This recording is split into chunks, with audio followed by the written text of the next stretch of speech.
जानिए रक्षाबंधन की पौराणिक, ऐतिहासिक, धार्मिक, सामाजिक कथाएं। भारत त्योहारों का देश है। दिवाली, होली, दशहरा और रक्षाबंधन यहाँ प्रसिद्ध त्योहार मनाए जाते हैं। इन त्योहारों में रक्षाबंधन विशेष रूप से प्रसिद्ध है। रक्षाबंधन का पर्व भारत के कुछ स्थानों में रक्षा सूत्र के नाम से भी जाना जाता है। प्राचीन काल से ये पर्व भाई बहन के निश्चल प्रेम के प्रतीक के रूप में माना जाता है। हमारे यहाँ सभी पर्व किसी न किसी कथा, दंत कथा या किंवदंती से जुड़े हुए हैं। रक्षाबंधन का पर्व भी ऐसी ही कुछ कथाओं से संबंधित है। रक्षाबंधन क्यों मनाया जाता है, ये जानने का प्रयास करते हैं। तो चलिए पहली कथा शुरू करते हैं हम रक्षाबंधन के पौराणिक आधार के रूप में। पुराणों के अनुसार रक्षाबंधन पर्व लक्ष्मी जी का बलि को राखी बांधने से जुड़ा है। कथा कुछ इस प्रकार है। एक बार की बात है कि दानवों के राजा बलि ने 100 यज्ञ पूरे करने के बाद चाहा कि उसे स्वर्ग की प्राप्ति हो।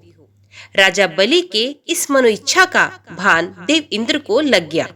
देव इंद्र का सिंहासन डोलने लगा।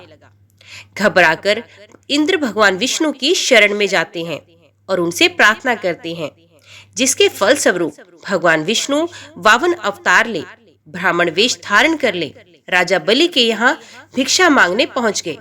ब्राह्मण बनकर श्री विष्णु ने भिक्षा में 3 पग भूमि मांग ली।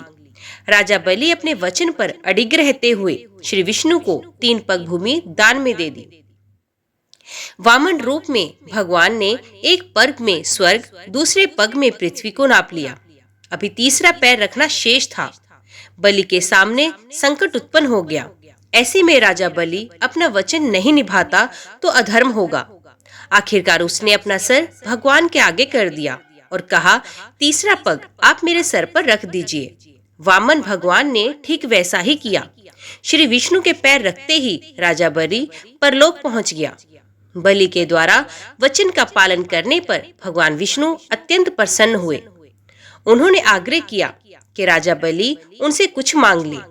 इसके बदले में बलि ने रात दिन भगवान को अपने सामने रहने का वचन मांग लिया। श्री विष्णु का अपना वचन पालन करते हुए राजा बलि का द्वारपाल बनना पड़ा। इस समस्या के समाधान के लिए माता लक्ष्मी जी को नारद जी ने एक उपाय बताया। लक्ष्मी जी ने राजा बलि के पास जाकर उसे राखी बांध अपना भाई बना लिया और उपहार स्वरूप अपने पति भगवान विष्णु को अपने साथ ले आई। इस दिन का ये प्रसंग है।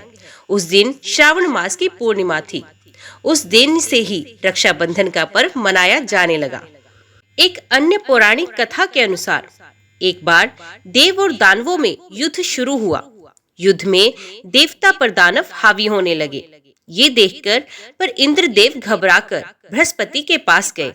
इसके विषय में जब इंद्राणी को पता चला तो उन्होंने रेशम का धागा मंत्रों की शक्ति से पवित्र करके इसे अपने पति के हाथ पर बांध लिया।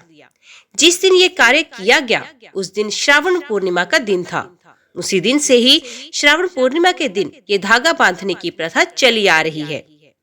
रक्षाबंधन का ऐतिहासिक आधार बात उस समय की है जब राजपूतों और मुगलों की लड़ाई चल रही थी। उस समय चित्तौड़ के महाराजा की विधवा रानी करमवती ने अपने राज्य की रक्षा के लिए हुमायूं को राखी भेजी। हुमायूं ने भी उस राखी की लाज रखी और स्नेह देखते हुए उसने तुरंत अपनी सेनाएं वापस बुला ली। इस ऐतिहासिक घटना ने भाई बहन के प्यार को मजबूती प्रदान की। इस घटना की याद में भी रक्षाबंधन का पर्व मनाया जाता है। एक और कथा है महाभारत में द्रौपदी का श्री कृष्ण को राखी बांधना। राखी का ये पर्व पुराणों से होता हुआ महाभारत अर्थात द्वापर युग में गया और आज आधुनिक काल में भी इस पर्व का महत्व कम नहीं हुआ।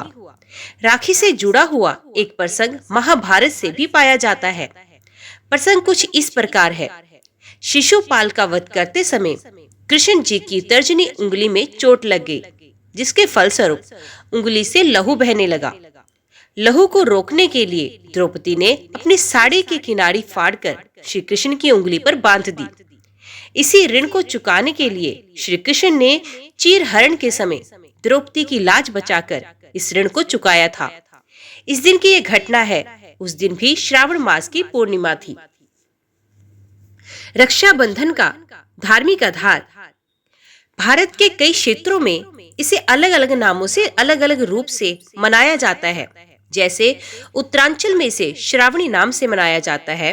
भारत के ब्राह्मण वर्ग में इस दिन यज्ञोपवीत धारण किया जाता है। इस दिन यज्ञोपवीत धारण करना शुभ माना जाता है। इस दिन ब्राह्मण वर्ग अपने यजमानों को यज्ञोपवीत तथा राखी देकर दक्षिणा लेते हैं। अमरनाथ की प्रसिद्ध धार्मिक यात्रा भी रक्षाबंधन के दिन समाप्त होती है। रक्षाबंधन का सामाजिक आधार। भारत के राजस्थान राज्य में इस ईदन राम राखी और चूड़ा राखी बांधने की परंपरा है। राम राखी केवल भगवान को ही बांधी जाती है, वह चूड़ा राखी केवल भाभीयों की चूड़ियों में ही बांधी जाती है। ये रेशमी डोरे से राखी बनाई जाती है।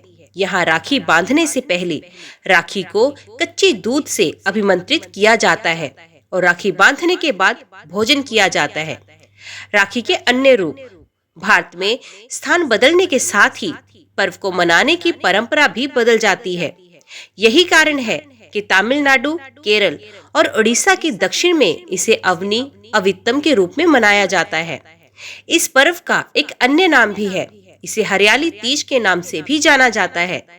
इस दिन से पहले तक ठाकुर झूले में दर्शन देते हैं, परंतु रक्षाबंधन के दिन से ये दर्शन समाप्त होते हैं। ओम नमो भगवते वासुदेवाय नमः। आज की वीडियो में इतना ही। उम्मीद करती हूँ जानकारी आपको पसंद आई होगी। वीडियो पसंद आई हो तो वीडियो को लाइक और चैनल को सब्सक्राइब जरूर कीजिएगा। तो मिलते हैं अगली कथा अगली वीडियो के साथ। तब तक के लिए देखते व सुनते रहिए। जय मां कंजक, जय माता दी।